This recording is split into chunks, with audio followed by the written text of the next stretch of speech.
ലൂക്കോസ് 1:10.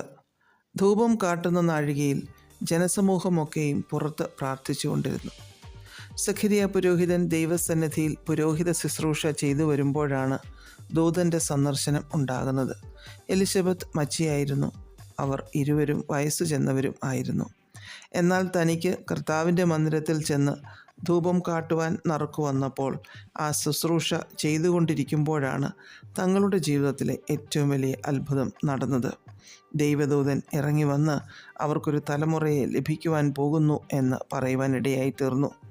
കർത്തൃസന്നിധിയിൽ ധൂപം കാട്ടിക്കൊണ്ടിരുന്ന പുരോഹിതനും പുറത്ത് പ്രാർത്ഥിച്ചുകൊണ്ടിരുന്ന ഒരു ജനസമൂഹവും. എൻ്റെ പ്രാർത്ഥന തിരുസന്നിധിയിൽ ധൂപമായും എൻ്റെ കൈകളെ മലർത്തുന്നത് സന്ധ്യായാഗമായും തീരട്ടെ എന്ന് ദാവീദ് സങ്കീർത്തനം 141 പറഞ്ഞിരിക്കുന്നു. വെളിപ്പാട് 5:8 വിശുദ്ധന്മാരുടെ പ്രാർത്ഥന എന്ന ധൂപവർഗം എന്ന് പറഞ്ഞിരിക്കുന്നു. ധൂപം കാട്ടുന്ന സഖരിയ പുരോഹിതന് വേണ്ടി ജനം പുറത്തുനിന്ന് പ്രാർത്ഥിച്ചു. ദൈവം തക്ക സമയത്ത് തൻ്റെ ദൂതനെ മറുപടിയുമായി അയച്ചു. പ്രാർത്ഥനകൾ ദൈവസന്നിധിയിൽ എത്തി. പുരോഹിതന് മറുപടി ലഭിച്ചു. നമ്മുടെ പ്രാർത്ഥനകൾ ഒന്നും വ്യർത്ഥമല്ല. അപ്പോസ്തല പ്രവൃത്തി 12:5 പത്രോസിനെ തടവിൽ സൂക്ഷിച്ചു വരുമ്പോൾ സഭ ശ്രദ്ധയോടെ അവന് വേണ്ടി ദൈവത്തോട് പ്രാർത്ഥന കഴിച്ചു പോന്നു എന്ന് നാം വായിക്കുന്നു. പത്രോസ് കിടക്കുന്നത് തടവറയിൽ. സഭയിൽ കൂട്ടുവിശ്വാസികൾ ഒന്നിച്ചിരുന്ന് പ്രാർത്ഥിക്കുന്നു. ദൈവം വലിയ അത്ഭുതം ചെയ്യുന്നു. ദൂതൻ കാരാഗൃഹത്തിന് അകത്തിറങ്ങി പത്രോസിനെ സ്വതന്ത്രനാക്കി പട്ടണവാതിലിന് പുറത്തെത്തിക്കുന്നു. പ്രാർത്ഥനയുടെ അത്ഭുതകരമായ മറുപടി നാം ഇവിടെ കാണുന്നു.